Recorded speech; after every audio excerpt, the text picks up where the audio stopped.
Dad, something very convenient that I love about you is you have grown to love and understand podcast, which Mom still yet does not understand. That I do, especially of the true crime variety. So Alexia and my dad are both huge true crime fanatics.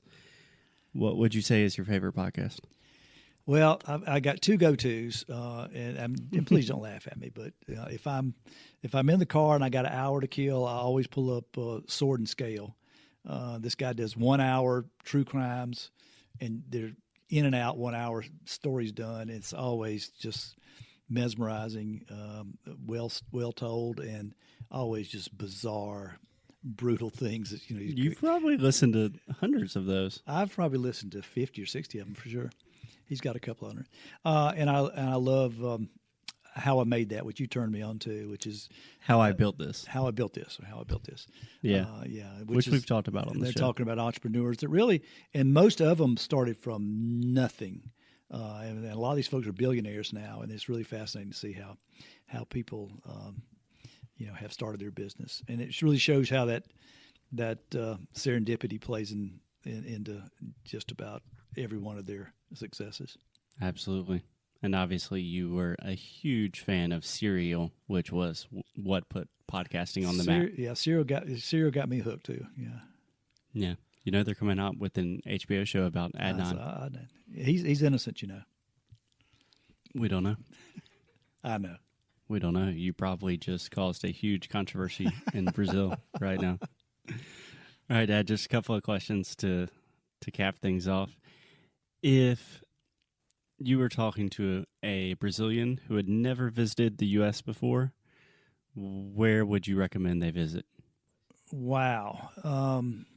I'd say Spartanburg, South Carolina.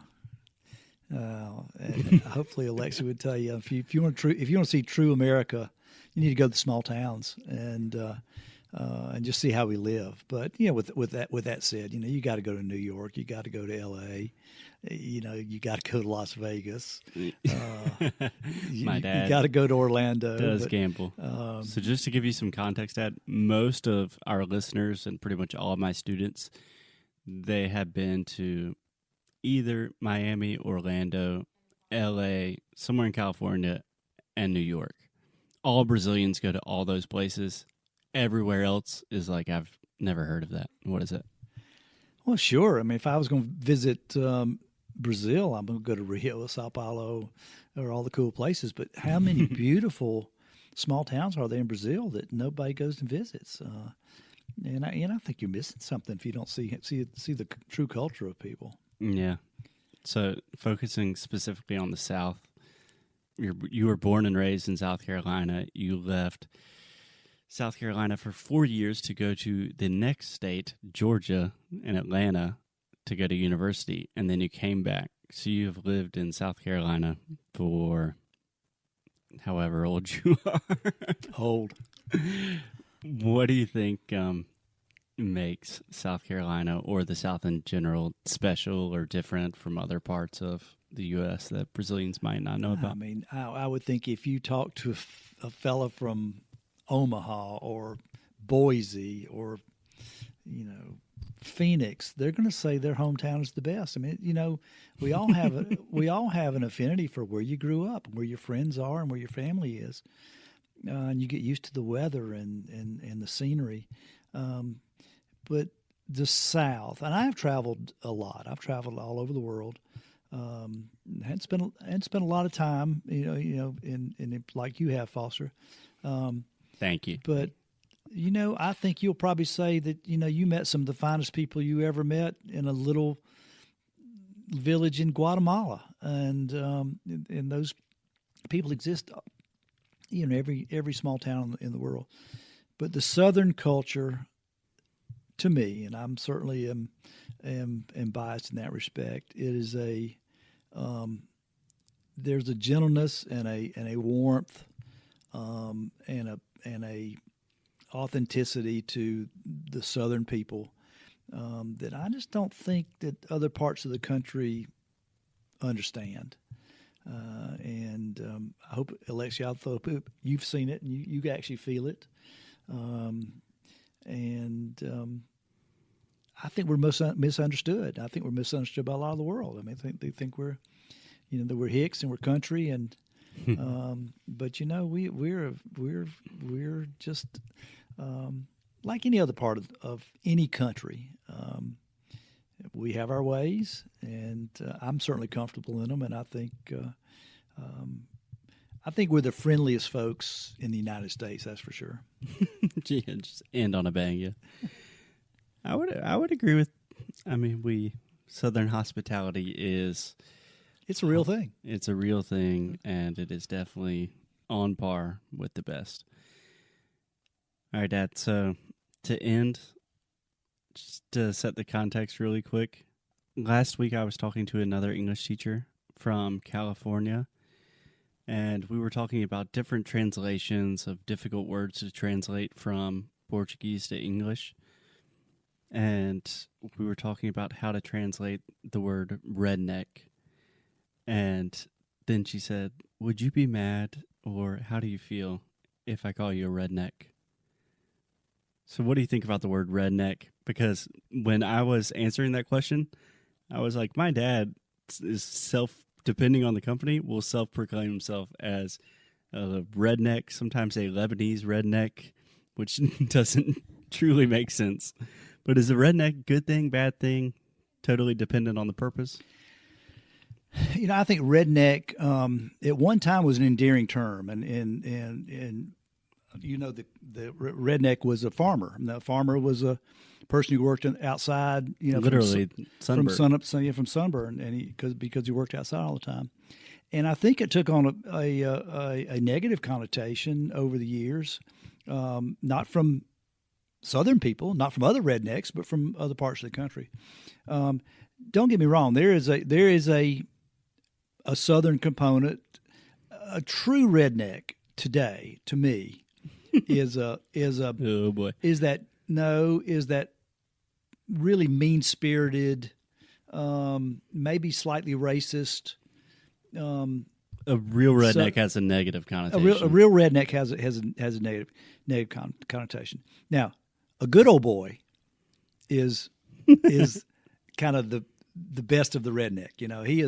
He is a gentle soul. He probably did farming, or he maybe works in a factory, but he's just a good old guy. Loves to hunt and fish, and is just a good old guy, a good old boy.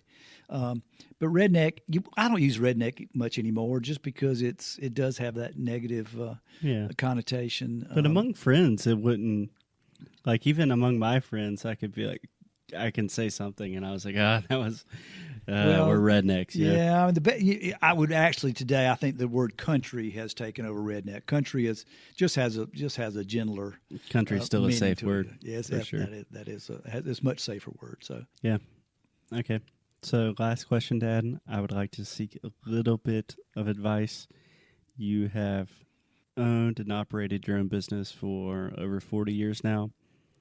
Do you have any words of wisdom or advice for me and Alexia as we continue this crazy venture that is Inglês no Cru?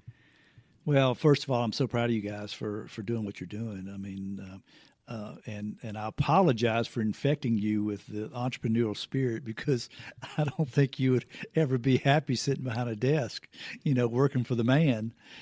Something I always say that we talked about on a podcast recently is I would be a terrible employee, and that is a phrase I completely stole from my dad. Yes, you did steal that from me. I truly believe if I had to work for somebody else, I'd be fired the first day. Not because I wouldn't work and I wouldn't know what I was doing, but I wouldn't handle authority very well. So I'm immensely proud of what y'all are doing, and look where you've come from. And you really truly came from nothing. I didn't lend you any money. You said, "This is what I'm going to do. I'm going to make it myself." You went to business school, so you had a good idea of the background that you needed to make a successful business. But you had a talent, and entrepreneurs have to have a talent. You can have the best talent in the world, but if you can't execute on it, it means nothing. And you have a talent as a language teacher, and the whole idea is, how do you make money doing that? and you guys are trying to scale it up. And all I can say is keep going. Now that your podcast has taken off, I mean, when you get that many ears, there's got to be a way that you can monetize that. And with your background, just keep on plugging. It's one day you're going to say, wow, I can't believe we did this. I really can't believe we did this. And there was times 40 years ago when I said, what the hell am I doing? And am I ever going to make any money?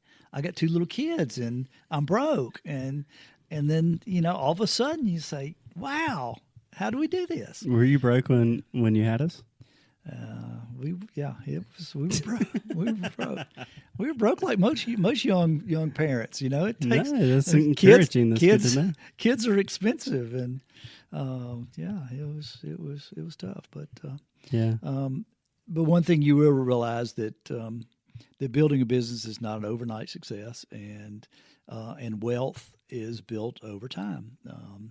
Now you can't gauge yourself against the .com startups and the Ubers and those crazy Silicon Valley folks. Most people start businesses very small, and they grow very slowly until they hit a critical mass, and then things take off. But those things take years, and y'all are putting in the work to make it happen. Yeah, that's our idea. Is always start small, stay small, and our motto has always been lose well. Which I don't know if we told you that we're going to Wilmington to see a comedian he is the one that coined the term lose well. And I think that entrepreneurship is just a series of not knowing what you're doing, trying to figure it out, and trying to help people. You're not going to win. You're not going to win them all. That's for sure. I screw up every day, but the wins certainly outweigh the losses. Okay, Dad. It has been a pleasure to have you on the show. I'm sure that thousands of Brazilians are immensely confused and happy right now. Yeah, let's say, who is that guy? But a shout out to my boy Hanan and Thiago, all my friends in Rio, Jojo, Ice Cube. I love you guys. Yes, we have Hina, who might add, affectionately called Ice Cube, who is a rapper from the 1990s, still around nowadays. Diogo, who my dad could not say, so he said Jojo. So if one day my dad meets you, he will just give you a name that is comfortable for him to say. Anyway, thanks for coming on the show, Dad. It is a pleasure. We could not have done any of this without you. Love you, and we'll see you soon. Love you too, guys.